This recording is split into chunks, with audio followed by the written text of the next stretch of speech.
আমরা দেখতো কষ্ট মধ্যে আমরা আছি এই জীবতান লেহে যা নাই তিরপাল নাই কোনো কোনো কোনো দোকান নাকি দেখতো কষ্ট মধ্যে জীবতান লেহে আমরা থাকতেছি আমাদের বহুত কষ্ট হচ্ছে বুড়া বুড়া মানুষ আছে বহুত কষ্ট হতেছে বর্তমান তো লেখাপড়া করার মতন কোনো সুবিধা নাই, রাস্তা নাই নাই। কোনো রাস্তা নাই আমরা সব বন্ধ হয়ে থাকা আওদান শিক্ষা দিবা পাইতেছি না আওদানের মেট্রিকের পরীক্ষা দিব প্রতিদি এগুলা দিবা পাইতেছে না লেখাপড়া বিরাট মানে অসুবিধা হচ্ছে বর্তমান তো ধরুন না যেরকম মেট্রিক বা হায়ার সেকেন্ডারি এক্সাম চলতেছে বহুত ছাত্র ছাত্রী তো আছে বহুত আছে, বহুত ছাত্র আছে। এক্সাম দিবার মতন পরিস্থিতি নাই। ঠিক পাশে আছে আবার নাইনেরও আছে আপনার বহুত মানে এমনি আপনার হাই স্কুলের আছে বহুত ছাত্র মানে পড়ার লেখাপড়ার বিরাট ক্ষতি হয়েছে এখন বর্তমানে মানে যে একটা মেট্রিক পরীক্ষা একটা সময় হয়েছে না ওখানে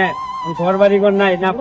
না ঘর বাড়ি ঘর থাকবে এই উষার মেলা থাকতে বহুত কষ্ট হচ্ছে লেখাপড়ার মধ্যে না বহুত একটা চিন্তাধারা লাগে এনার সমষ্টিটা কই করে সমষ্টি সমষ্টি তো করতে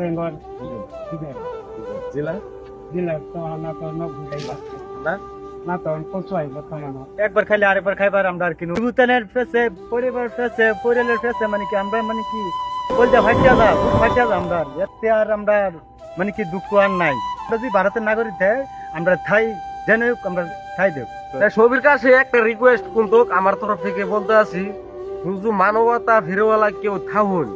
তো এগুলা মানুষের পাশে এরা সবাই দাঁড়ান কেলিকে বিপদের টাইমে কিন্তু মানুষের পাশে কিন্তু দাঁড়ান লাগে এগুলা মানুষ বহুত একটা বিপদ আছে তো প্রত্যেক ভাইয়ের আমার তরফ থেকে একটা রিকোয়েস্ট করতে আছি এই ভিডিওটা যে যতটুকু পারুন শেয়ার করুন যে আমরা আসামের প্রত্যেক কোনা কোনায় ভিডিওটা যায়